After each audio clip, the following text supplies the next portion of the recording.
The silence of deep space broke as 8 massive alien ships surrounded a single human vessel. Their hulls gleamed with advanced metals and pulsed with energy that could be seen even through the darkness. Each ship represented a different species, and each captain believed they ruled this part of the galaxy. The human ship looked tiny by comparison. Its gray metal surface seemed dull and plain. No fancy lights decorated its hull. No energy waves rippled around it.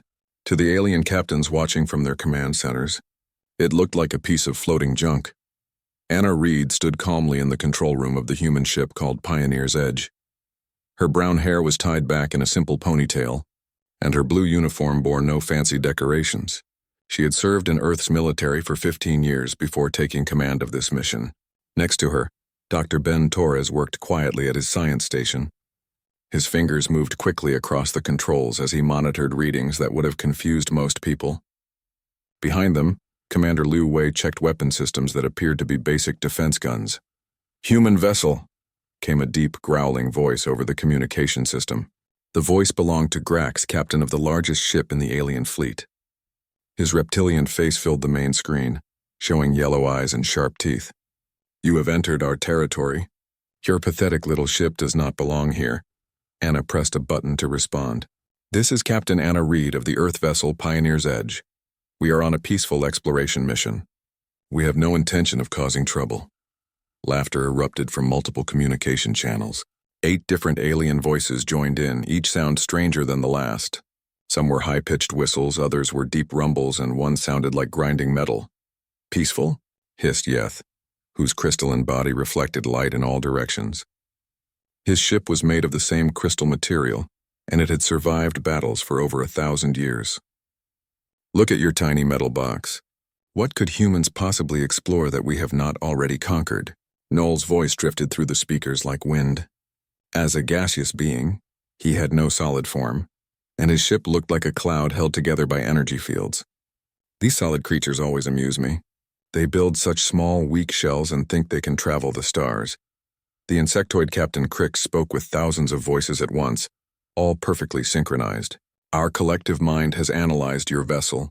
It contains nothing we have not seen before. Your technology is centuries behind ours."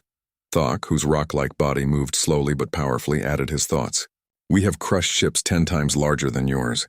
What makes you think you can survive here?" From the depths of his water-filled ship, Feck sent his message through sound waves that the communication system translated. "Land dwellers build such fragile things. Your ship would crumble under the pressure of our world's oceans." Riz, being pure energy, spoke without a physical form. His voice came from everywhere and nowhere at once. "We are beings of pure power. You are merely matter arranged in boring patterns. We could dissolve your ship with a thought." The last voice belonged to Vok, half machine and half organic creature. His cybernetic parts gleamed as he spoke. "Our computers have already calculated 17 ways to destroy your vessel. None would take more than 30 seconds. Anna listened to each threat calmly. She had expected this reaction. Earth's leaders had prepared her for exactly this situation. For decades, humans had been watching alien civilizations from a distance. They had studied every species, every technology, every weakness. The time for hiding was over. "I understand your concerns," Anna said diplomatically. "Perhaps we can discuss this peacefully. There's no need for violence." Grax's laughter shook his entire ship. "Discuss? With you? Your species has barely learned to leave their home planet. We have conquered star systems while your people were still living in caves. Your ship looks like it was built by children." Yeth added, his crystal body flashing with amusement. "We have weapons that could turn it to dust without even trying." Dr. Torres looked up from his station and caught Anna's eye. He nodded slightly. Everything was ready. The readings on his screen showed that all systems were functioning perfectly. The aliens had no idea what they were really looking at. Commander Liu Wei also gave Anna a small nod. His tactical display showed the positions of all 8 alien ships. They had arranged themselves in what they thought was a perfect attack formation. They were wrong. "Your silence proves our point," Crix buzzed with his 1,000 voices. "Humans have nothing to offer the galaxy. You should return to your little planet and stay there." Thok's massive ship moved closer, its rock-like hull scraping against smaller asteroids as it approached. "We could use your ship for target practice. It might actually make our weapons training more interesting." Feck sent out sonar waves that bounced off the Pioneer's Edge. Such thin metal, our pressure cannons would crack it like an eggshell. We grow tired of this conversation. Riz announced, his energy form flickering impatiently. Surrender now, or we will demonstrate why we rule this sector of space. Vox's mechanical parts whirred as he calculated attack patterns. Our alliance has destroyed over 300 ships in the past year. Yours will be 301. Anna took a deep breath. She had given them every chance to avoid what was coming. Earth's policy was clear. Try diplomacy first, but if aliens chose violence, show them why that was a mistake. Gentlemen, she said, using the term loosely for the collection of creatures facing her. I want to give you one more chance to reconsider. You don't know what you're dealing with. The alien laughter grew louder and more mocking. What we're dealing with? Grax roared. We're dealing with weak humans in a weak ship. End of story. Your metal coffin cannot harm us, Yeth declared, his crystal ship pulsing with stored energy. We have shields that have never been broken. The collective agrees, Crix announced. Human threat level 0. Human survival probability 0. Anna looked at Dr. Torres and Commander Liu Wei one more time. Both men had served with her for years. They knew what was about to happen. The Pioneer's edge was not what it appeared to be. Not even close. Very well, Anna said quietly. She turned to her crew and spoke the words that would change everything. Gentlemen, it appears our new neighbors need a proper introduction to humanity. Dr. Torres, are all systems ready? All systems green, Captain, Ben replied, his hands moving to new controls that had not been visible moments before. Commander Liu, prepare for deployment. Weapons deployment ready on your command. Captain? Anna faced the main screen where 8 alien captains sneered at her with contempt and amusement. They had made their choice. Now they would learn why Earth had spent 70 years preparing for this moment. Deploy Pandora's Garden, she ordered. The transformation began. Deep inside the Pioneer's edge, reality itself began to shift and bend. Dr. Ben Torres watched his instruments as impossible readings flooded his screens. The ship's internal dimensions were expanding far beyond what its external hull should have been able to contain. What the alien captain saw as a simple human vessel was, actually, the most advanced piece of technology ever created by any species in the known galaxy.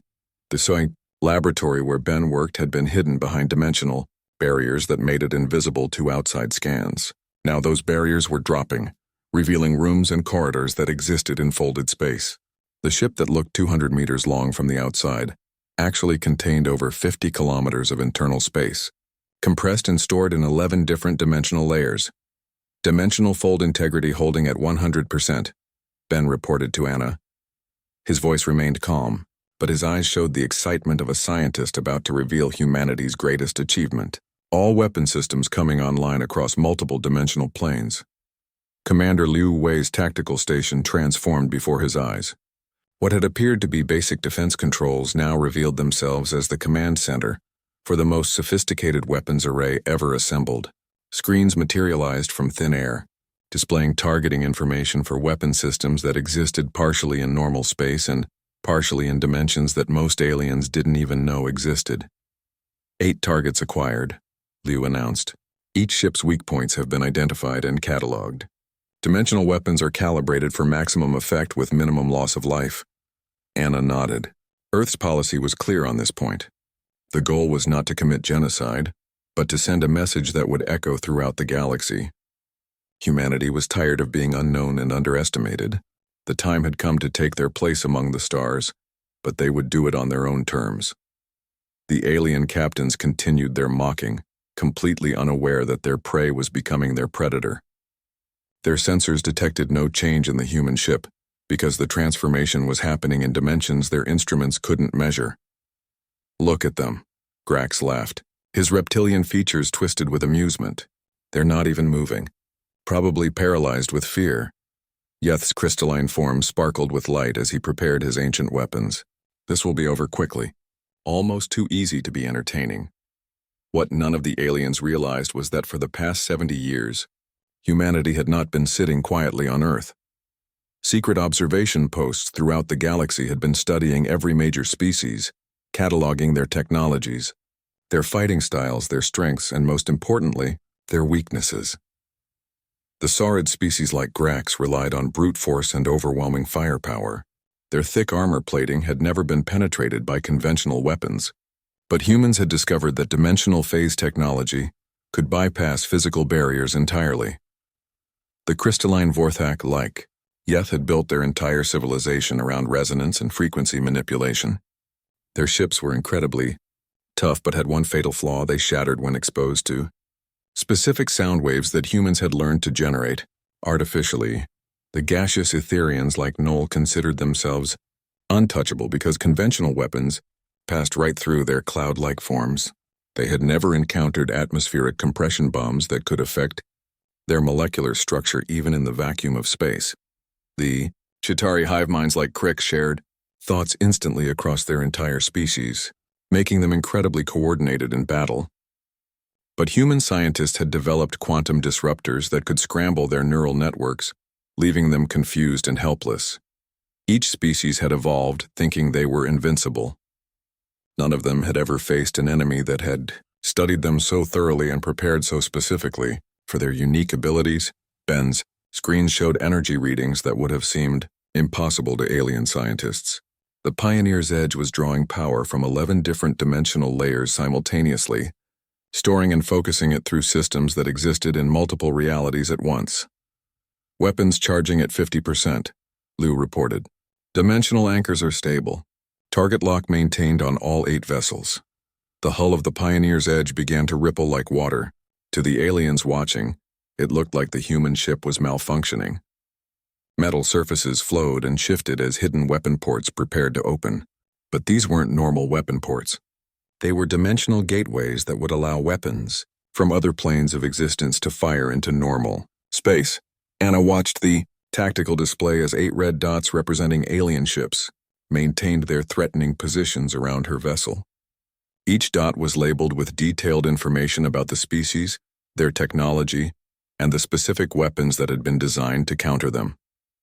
Grax is charging his plasma cannons, Liu observed. Yeth is building resonance energy in his crystal matrix. They're all preparing to attack simultaneously. Let them, Anna replied calmly. Dr. Torres, status on the dimensional fold? Fold stable and expanding, Ben answered. We now have access to weapon systems from dimensions 2 through 12. Dimensional phase cannons are loaded and ready. Quantum disruptors are at full charge. All specialized weapons are prepared for deployment. The alien captains had no idea that they were looking at humanity's answer to galactic politics. For decades, humans had debated how to reveal themselves to the wider galaxy. Some had wanted to announce their presence peacefully.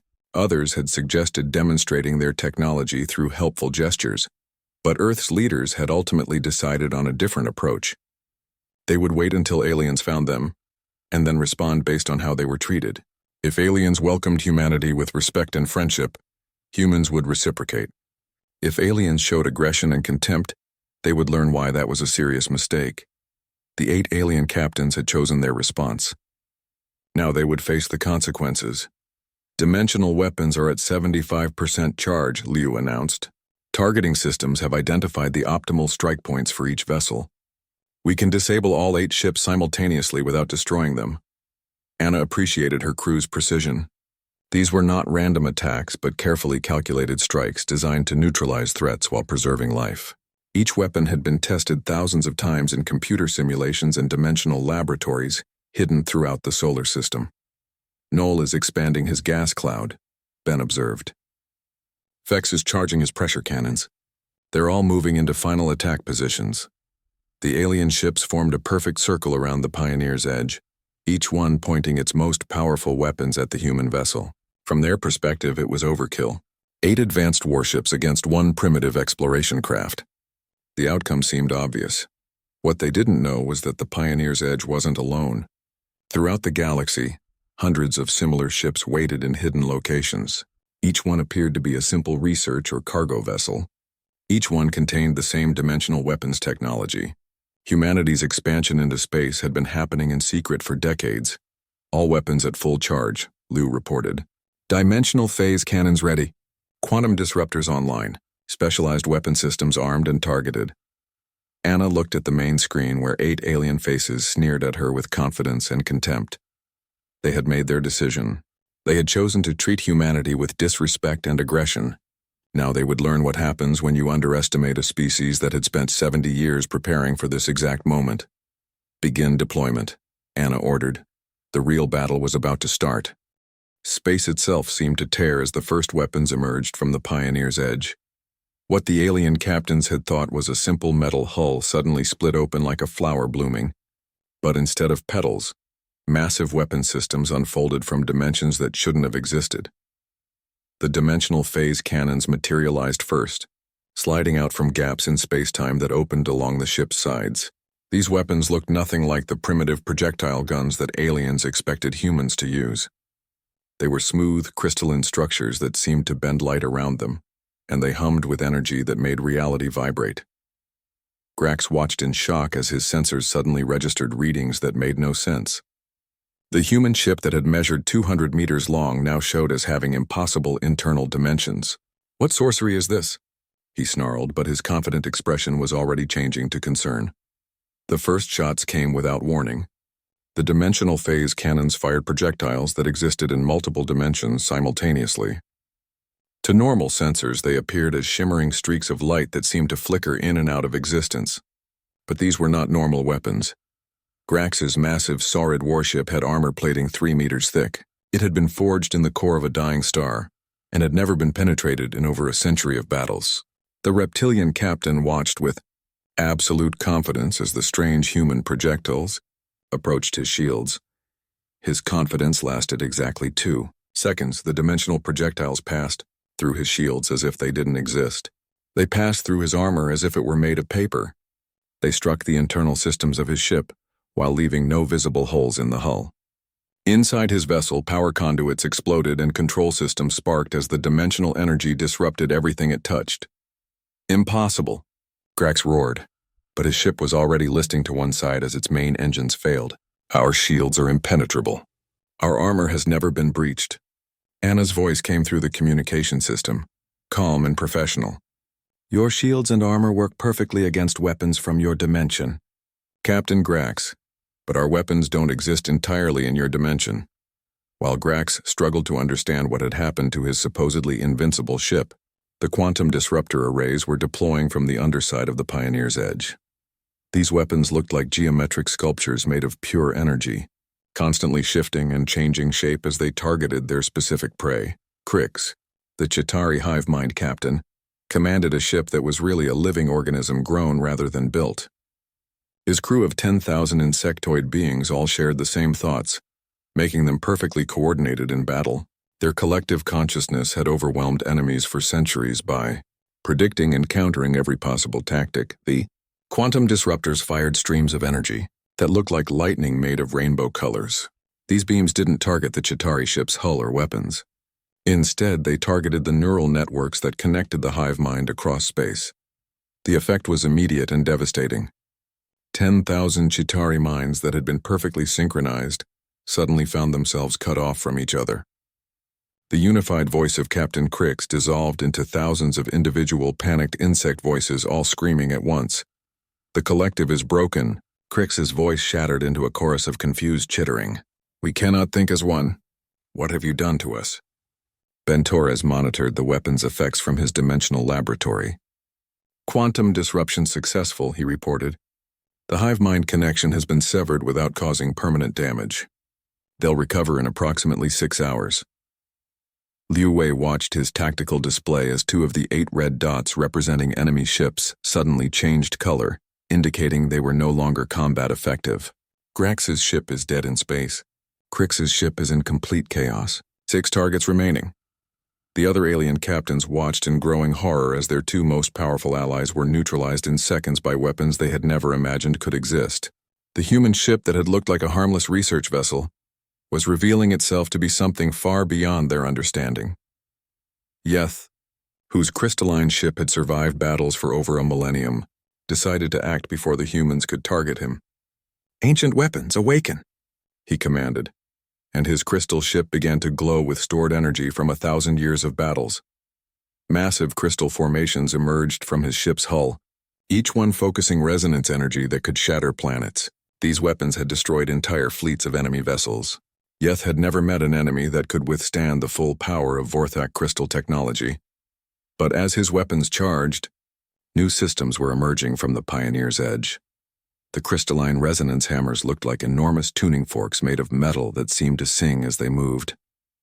These weapons had been specifically designed after decades of studying Vorthak crystal technology. Fire, Yeth commanded, and beams of pure crystal energy lanced out toward the human ship. The resonance hammers activated at the same moment, generating sound waves at the exact frequency needed to interfere with Vorthak crystal resonance. Instead of striking their target, Yeth's energy beams scattered harmlessly as their crystal matrix became unstable. Worse, the sound waves from the human weapons began to affect Yeth's ship itself.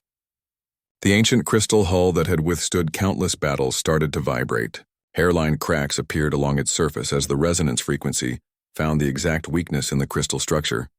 No, Yeth screamed as his ship began to sing with a sound like breaking glass. Our crystals are eternal. They cannot be destroyed by mere sound. But the resonance hammers continued their work, and Yeth's ship began to crack apart. Not explosively, but slowly and methodically as stress fractures spread throughout the crystal matrix. Within minutes, his ancient warship would be nothing but floating debris. Liu Wei updated his tactical display. 3 targets neutralized. 5 remaining. The other aliens are breaking formation. Indeed, the remaining 5 alien captains were no longer maintaining their confident attack positions. Null's gaseous ship was backing away, its cloud-like form rippling with what might have been fear. Thok's massive rock ship was rotating to present its thickest armor toward the humans. Fex was diving deeper, trying to use his ship's water-filled interior as protection. But the Pioneer's edge wasn't finished revealing its secrets. More weapon systems were emerging from dimensional storage, each one designed to counter a specific alien technology. The molecular destabilizers that could break down silicon-based life forms, the atmospheric compression bombs that could affect gaseous beings even in vacuum, the depth charges that created massive pressure waves, the energy being flickered with increasing agitation. This is impossible. No species has ever developed technology this advanced. How did primitive humans create such weapons?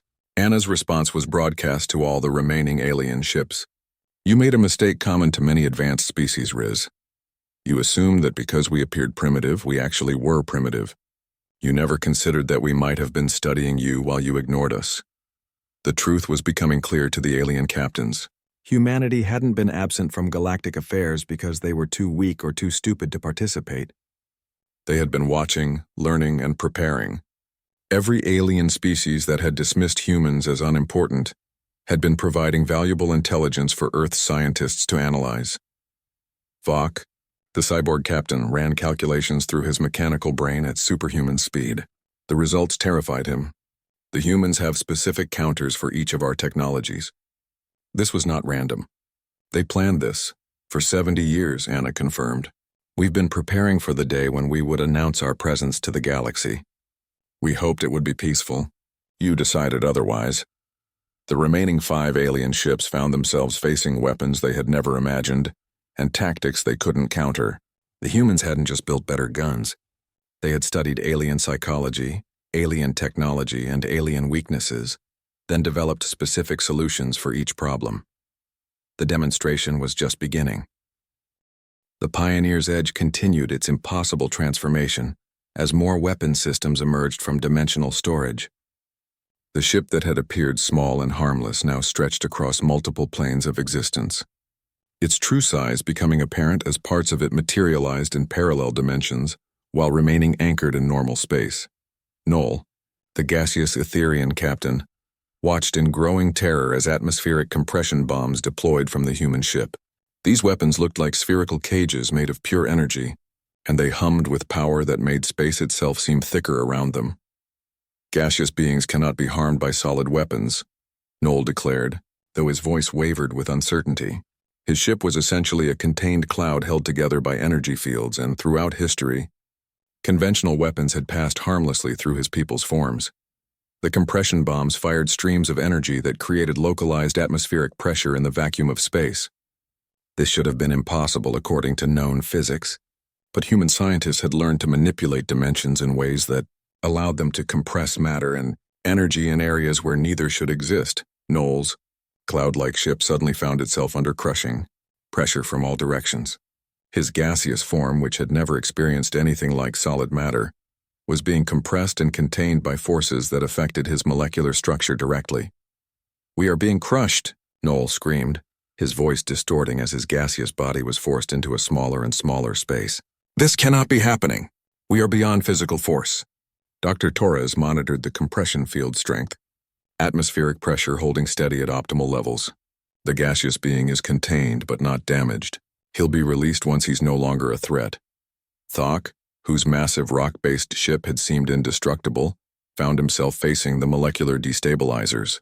These weapons appeared as geometric arrays of crystalline structures that rotated slowly while generating fields of energy that made the space around them shimmer like heat waves. The silicon-based rockborn had evolved on a planet where their people literally were the geology. Thok's ship wasn't just made of rock. It was living stone that could repair itself and grow stronger over time. His species had never encountered anything that could threaten their fundamental molecular structure. The destabilizers fired beams that targeted the atomic bonds holding silicon-based matter together. Unlike conventional weapons that relied on heat or kinetic energy, these devices attacked the very forces that kept atoms connected to each other. Thok watched in horror as sections of his living rock ship began to crumble into dust, not exploding or melting but simply coming apart at the molecular level as the bonds between atoms were systematically disrupted. "Our stone is eternal," Thok rumbled, his slow, deep voice filled with panic. "We have existed since the birth of worlds. You cannot unmake us." But the molecular destabilizers continued their work, and Thok's ancient ship began dissolving from the outside in. The process was slow enough that his crew could evacuate the affected sections, but fast enough that he knew his vessel would be completely destroyed within minutes. Commander Liu Wei updated his tactical display as 2 more enemy ships were neutralized. 5 targets down, 3 remaining. The others are attempting to flee. Indeed, the last 3 alien captains had abandoned any thought of continuing their attack. Fex was trying to dive his water-filled ship away from the battle, while Riz flickered frantically as his energy form sought escape routes. Vok's cybernetic systems were calculating retreat vectors at maximum processing speed. But the Pioneer's Edge had weapons for them as, well, the depth charges that targeted Fex's aquatic vessel were unlike anything that had ever been used in space combat. They created massive pressure waves that propagated through any liquid medium, turning the water inside his ship into a weapon against itself. Fex's ship was designed like a massive aquarium, with his crew of amphibious beings swimming through internal oceans. This design had always been an advantage, allowing them to move in 3 dimensions and making them nearly impossible to target with conventional weapons. The depth charges created pressure waves that turned Fex's protective water into a crushing force. The aquatic beings inside found themselves being slammed against the walls of their own ship by the very water that was supposed to protect them. "The ocean betrays us," Fex gurgled through the communication system, his sonar-based speech distorted by the chaotic pressure waves. "The water itself has become our enemy." The EM pulse cascades targeting Vok's cybernetic ship were equally devastating. These weapons generated electromagnetic fields that could overload even the most advanced electronic systems. But they were calibrated specifically for cyborg technology that blended organic and mechanical components. Vok's ship was a masterpiece of cybernetic engineering, with living tissue integrated seamlessly with quantum computers and advanced AI systems.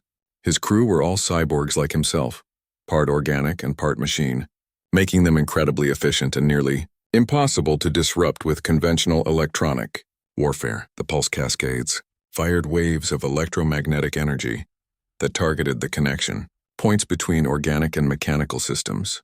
Instead of simply overloading the electronics, they disrupted the neural interfaces that allowed cyborgs to control their mechanical parts. Vok found himself suddenly cut off from half of his own body as his cybernetic implants shut down. Around him, his crew writhed in confusion as their mechanical parts stopped responding to their organic brains. "System failure across all interfaces," Vok reported, his mechanical voice distorting as his vocal implants malfunctioned. "We cannot control our own technology. How did you target our specific integration protocols?" Anna's voice carried a note of satisfaction as she answered. "We've been studying cyborg technology for 40 years, Vok. We know your systems better than you do." The final weapon system to deploy was perhaps the most impressive. The photon nullifiers targeting Riz appeared as swirling vortexes of absolute darkness that seemed to absorb light itself. These weapons had been designed specifically to counter beings made of pure energy. Riz had always considered himself invulnerable because he had no physical form to damage. Energy beings like himself could absorb most attacks and simply redirect the power to make themselves stronger. Throughout his long existence, he had never met a weapon that could actually hurt him. The photon nullifiers created zones of space where energy simply ceased to exist. They didn't destroy energy or redirect it. They nullified it completely, creating areas of absolute nothingness that could absorb and eliminate even pure energy beings. As the nullification fields expanded around him, Riz felt parts of himself simply disappearing, not being destroyed or transformed but ceasing to exist entirely. For a being made of pure energy, this was the most terrifying experience possible. "You are unmaking us," Riz screamed, his voice flickering as portions of his energy form vanished into the nullification zones. "This violates the fundamental laws of physics. Energy cannot be destroyed." Dr. Torres smiled grimly at his instruments. "Energy can't be destroyed in normal space," he agreed. "But these fields exist partially in Dimension Zero, where the laws of physics don't apply." Within minutes, all 8 alien ships were neutralized. 3 were disabled by dimensional weapons, 2 were contained by specialized field generators, 2 were being systematically dismantled by molecular and cybernetic disruptors, and 1 was being partially nullified by weapons that existed outside normal reality. Liu Wei updated his tactical display one final time. All 8 targets neutralized. No enemy vessels remained combat effective. Mission parameters achieved with 0 casualties on either side. Anna nodded with satisfaction. Earth's first contact with aggressive aliens had gone exactly according to plan. The alien captains who had mocked humanity's supposed weakness were now helpless, facing weapons they hadn't known were possible, and tactics they couldn't counter. But this demonstration was about more than just winning a battle. It was about announcing humanity's presence to the galaxy in a way that would be impossible to ignore or dismiss. The 8 alien captains represented 8 different species and 8 different galactic governments. When they returned home with their stories, word would spread throughout known space. The message would be clear. Humanity was no longer hiding, and anyone who chose to treat them with contempt or aggression would face consequences they couldn't imagine. The transformation of galactic politics was just beginning. Silence filled the space around the Pioneer's edge as 8 once mighty alien vessels floated helplessly in the void. Each ship that had arrived with supreme confidence now drifted powerless, their crews struggling to understand what had happened to their supposedly superior technology. The human vessel that they had dismissed as primitive scrap metal had revealed itself to be the most advanced warship any of them had ever encountered. Anna Reed walked slowly around her command center, observing the tactical displays that showed each disabled alien vessel. Her crew had performed flawlessly, executing a battle plan that had been decades in the making. Every weapon had fired exactly as designed, every system had functioned perfectly, and every alien ship had been neutralized without a single loss of life. "Status report on all targets," Anna requested. Dr. Torres consulted his dimensional sensors. "Grax's ship is completely powerless but stable. Life support is functioning normally, and his crew is unharmed. The dimensional phase weapons bypassed all their defenses without causing structural damage to their hull. Crix's hive mind disruption is proceeding as planned," he continued. "The Chitauri crew is confused but safe. Their neural networks will naturally reconnect within 6 hours, and they'll suffer no permanent effects from the quantum disruption." Commander Liu Wei added his tactical assessment. "Yeth's crystal ship is fracturing along controlled stress lines. The resonance hammers are creating precise cracks that will disable the vessel without causing an explosive failure. His crew has time to evacuate if necessary, but the ship itself will never fight again." The systematic dismantling of each alien vessel had been carefully planned to send a specific message. These weren't random attacks or desperate defensive measures. Each weapon had been chosen and calibrated to counter specific alien technologies while preserving life. The demonstration was meant to show not just humanity's power, but their precision and restraint. Anna opened communication channels to all 8 alien ships simultaneously. "Captains, I want to explain what you've experienced today. Your ships weren't destroyed by superior firepower or advanced shields. They were neutralized by weapons specifically designed to counter your unique technologies. Grax's voice came through first, his reptilian growl now lacking its earlier confidence. How did you know our exact shield frequencies? Our armor composition? Our weapon systems have been classified for centuries. We've been watching you, Captain Grax, Anna replied calmly. For 70 years, humanity has maintained observation posts throughout this galaxy. We've studied every major species, every technology, every tactical doctrine. We know your strengths and weaknesses better than you know them yourselves. Yeth's crystalline voice crackled through the communication system as his ship continued its controlled destruction. Impossible. Our civilization is ancient. We have secrets that predate your species. Your resonance frequencies were mapped by our scientists 43 years ago. Dr. Torres interjected from his station. We've had teams studying Vorthak crystal technology since before your current generation was grown. We know exactly how your crystals form, how they store energy, and most importantly, how they shatter. The alien captains began to realize the scope of what had happened.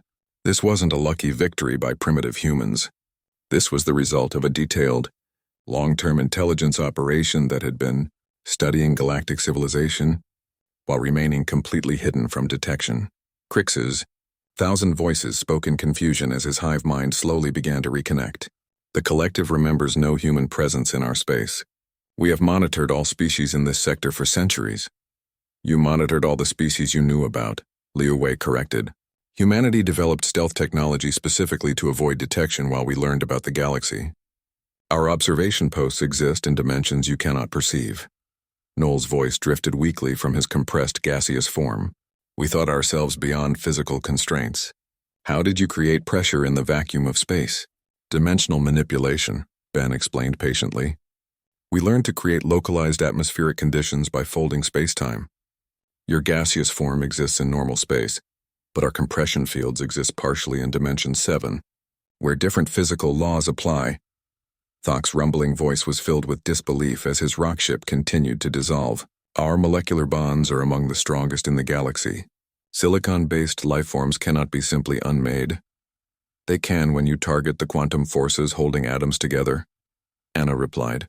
We spent decades studying silicon-based chemistry specifically to develop those weapons. Your people aren't the only rock-based species in the galaxy, and we've analyzed them all. Fex gurgled through the chaotic water in his ship. The ocean has always protected us.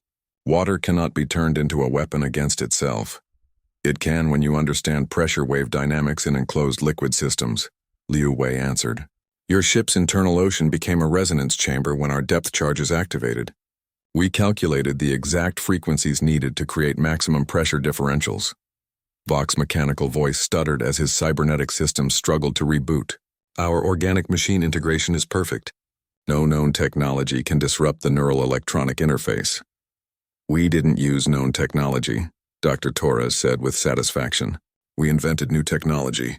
Our EM pulse cascades target the specific bioelectric frequencies that cyborg brains use to control mechanical implants. It took us 20 years to develop, but we knew we'd encounter cybernetic species eventually. Riz flickered weakly, as portions of his energy form remained nullified. Energy cannot be destroyed. This violates fundamental physics. Only in your dimension, Anna explained. Our photon nullifiers create zones where energy transitions into Dimension 0, where it simply ceases to exist. We learned this technique from studying the few energy-based species that have gone extinct over the past million years. You're not as immortal as you believed. The 8 alien captains fell silent as the full implications became clear. Humanity hadn't just built better weapons. They had conducted the most comprehensive intelligence operation in galactic history. While every other species had been focused on their own territories and conflicts, humans had been quietly studying everyone. You've been planning this for decades, Grax said finally, his voice heavy with the weight of realization. For our entire space age, Anna confirmed. When we first detected radio signals from other civilizations, we faced a choice. We could announce ourselves immediately and hope for peaceful contact, or we could study the galaxy first and prepare for whatever we might encounter. Your decision was wise, Yeth admitted reluctantly. Most species would have conquered or enslaved you immediately. We know, Liu Wei replied. We studied your histories. We know how first contact usually goes for technologically inferior species. We decided not to be technologically inferior. Anna stood and faced the main screen where the 8 alien faces showed various expressions of defeat, confusion, and dawning respect. Gentlemen, what happened here today was not random. It was the result of careful planning by an entire civilization dedicated to ensuring our survival and prosperity in a hostile galaxy. She paused, letting that sink in before continuing. The Pioneer's Edge is not unique. We have hundreds of ships like this one positioned throughout known space. Each one appears to be a harmless research or cargo vessel. Each one contains the same dimensional weapons technology you've experienced today. The alien captains exchanged glances of horror. If humans had hundreds of ships with this level of capability, they weren't just a new player in galactic politics. They were potentially the dominant military force in known space. Furthermore, Anna continued, every encounter with alien species has been monitored and recorded by our observation network. Your governments are already receiving reports of this incident. Word is spreading through diplomatic channels as we speak. Dr. Torres looked up from his instruments. We're detecting increased communication traffic from all 8 home systems. Your respective governments are requesting immediate status reports. Anna nodded. Which brings us to your choice, gentlemen. You can return to your homes and report that humanity is a species to be feared and destroyed, which would result in a galactic war that you would lose. Or you can report that humanity is a species that values peaceful coexistence but will not tolerate aggression or disrespect. The communication channels buzzed with discussion as the 8 captains conferred with their crews and their governments. The political implications were staggering. If humans really did have hundreds of ships with this level of technology, then the balance of power in the galaxy had shifted overnight. What do you want from us? Falk asked finally, his cybernetic systems partially restored. Recognition, Anna replied simply. We want our place at the galactic table. We want to be treated as equals, not as primitives to be conquered or ignored. We want peaceful trade relationships and diplomatic recognition. And if we refuse? Crix's voices asked in unison as his hive mind reconnected. Anna smiled coldly. Then you'll discover that the weapons you've experienced today are just the beginning of what humanity can do when threatened. We've spent 70 years preparing for peaceful contact. We've spent just as long preparing for war. The choice was clear, and each alien captain knew it. They could accept humanity as a new galactic power and work toward peaceful coexistence, or they could face the consequences of underestimating a species that had been preparing for this moment for decades. The age of human isolation was over. The question now was whether the galaxy would welcome them or fight them. The vastness of space stretched endlessly around the Pioneer's Edge as 8 disabled alien vessels drifted in formation around the human ship. What had begun as a confrontation between 8 arrogant alien captains and 1 supposedly primitive human crew had transformed into the most significant diplomatic moment in galactic history.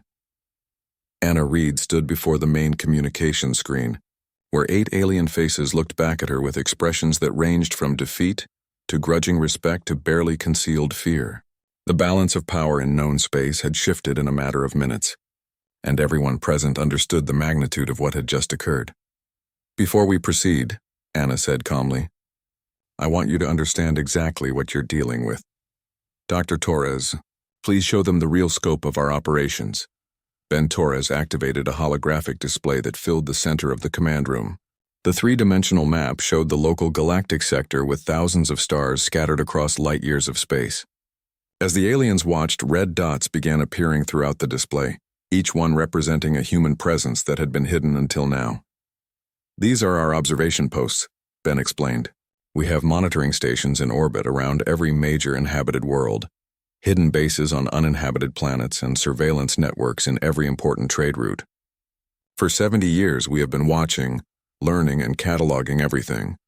The red dots continued to multiply until they covered nearly every system in the displayed region. The alien captains stared in shock as they realized the true extent of human infiltration into galactic space. But that's not all. Anna continued. Show them the fleet positions, Dr. Torres. New symbols appeared on the display, blue triangles scattered throughout space in strategic locations. Each triangle represented a human vessel disguised as something harmless but armed with the same dimensional weapons technology that had just neutralized 8 of the galaxy's most powerful warships. We currently have 417 ships positioned, throughout known space, Liu Wei reported. Each one appears to be a research vessel, cargo hauler, or civilian transport. Each one is actually a fully armed warship, capable of defeating any conventional alien fleet. Grax's reptilian features twisted with disbelief. 400 ships? Impossible. Our intelligence networks would have detected such a massive fleet. Your intelligence networks detected exactly what we wanted them to detect, Anna replied with a slight smile. Harmless human traders and researchers going about their business. None of your species ever imagined that we might be conducting the largest intelligence operation in galactic history. The holographic display zoomed in on individual systems, showing detailed information about alien military installations, trade routes, and political structures. The depth of human knowledge was staggering and terrifying to the alien observers. Yeth's crystalline voice carried a note of awe despite his damaged ship. You know everything about us. Our military capabilities, our economic systems, our political weaknesses. We know more about your civilizations than your own governments do, Dr. Torres confirmed. We've been analyzing your societies from perspectives you've never considered. We understand how your species think, how they make decisions, and how they respond to threats. Noel, still compressed within his containment field, spoke with grudging admiration. This level of preparation is beyond anything we have encountered. Most species announce themselves within years of achieving spaceflight. You waited decades. We waited because we learned from your histories, Anna explained. We studied first contact scenarios throughout galactic civilization. We analyzed what happens when technologically inferior species encounter advanced ones. The results are rarely pleasant for the inferior species. She gestured to the tactical display showing the 8 disabled alien vessels. We decided not to be the inferior species. Crix's 1,000 voices spoke in unison as his hive mind fully reconnected.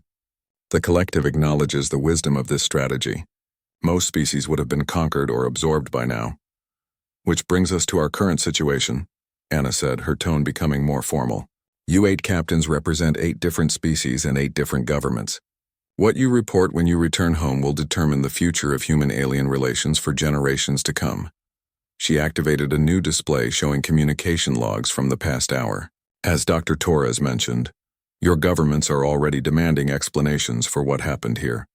Diplomatic channels throughout the galaxy are buzzing with reports of a mysterious new species with impossible weapons technology. Commander Liu Wei stepped forward. We've been monitoring those communications. 6 of your governments are calling for immediate military responses. 2 are requesting more information before taking action. Military responses would be inadvisable, Anna said quietly, but her words carried the weight of absolute certainty. Our analysis indicates that the combined military forces of all known galactic civilizations would be insufficient to defeat humanity in open warfare. The alien captains exchanged glances of alarm. If humans were confident enough to make such a bold statement, they must have capabilities beyond what had already been demonstrated. However, Anna continued, we prefer not to test that analysis. Warfare benefits no one. We're offering you a different choice. She activated a new holographic display showing trade routes, resource exchanges, and technological sharing agreements. Humanity is willing to integrate peacefully into galactic civilization. We have technologies that would benefit every species present. We have resources that could strengthen your economies. We have knowledge that could advance your sciences. Dr. Torres highlighted specific examples on the display. Our dimensional manipulation technology could revolutionize faster-than-light travel. Our materials science could provide stronger, lighter construction materials. Our energy systems could provide virtually unlimited clean power. All we ask in return, Anna said, is recognition as an equal partner in galactic affairs. We want diplomatic relations, trade agreements, and cultural exchange.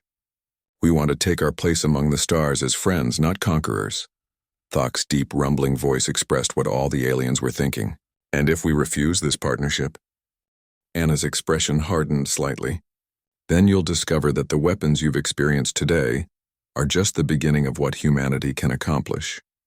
We've prepared for peaceful coexistence, but we've also prepared for war. The choice is yours. The communication channels buzzed with frantic discussions as the 8 alien captains consulted with their home governments.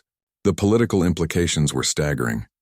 If they accepted humanity's offer, they would be acknowledging a new major power in galactic affairs. If they refused, they might face a war they couldn't win. Vok was the first to speak, his cybernetic systems fully restored. The Machine Collective has analyzed your proposal. We find your terms acceptable. The Machinist Coalition will recognize humanity as a galactic power and enter into diplomatic relations. Fex's sonar-based communication followed. The Deep Ones agree. Your demonstration of power combined with your offer of peaceful coexistence shows wisdom. We will support human integration into galactic society. One by one, the other captains added their voices. Some spoke with genuine enthusiasm for the possibilities of human partnership. Others spoke with resignation, acknowledging that they had little choice given humanity's demonstrated capabilities. When all 8 species had agreed to support peaceful relations, Anna smiled with genuine satisfaction. Excellent. Dr. Torres, please transmit the first package of technological specifications to their governments as a gesture of good faith. Transmitting dimensional fold equations, basic energy manipulation theories, and material synthesis formulas, Ben reported. These should be sufficient to demonstrate our commitment to peaceful technological sharing. Anna addressed the alien captains one final time. Gentlemen, what happened here today marks the beginning of a new era in galactic civilization. Humanity is no longer hiding in the shadows, studying and preparing. We're taking our place among the stars. She gestured to the tactical display showing hundreds of human ships throughout space. But remember this moment when you return to your homes. Remember that we chose peace over conquest, cooperation over domination. We could have remained hidden and struck without warning. Instead, we revealed ourselves and offered partnership. Why? Riz asked, his energy form flickering with curiosity. With such power, why not simply conquer? Anna considered the question carefully.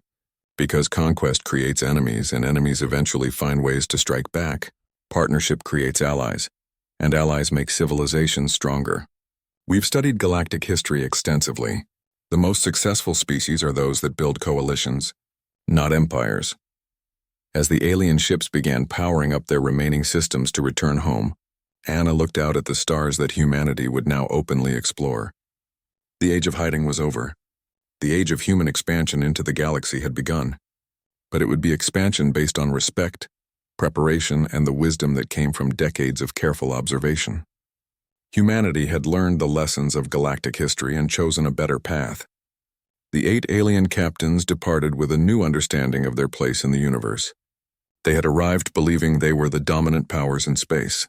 They were returning home knowing that a new player had entered the game, one that had been preparing for this moment longer than any of them had imagined.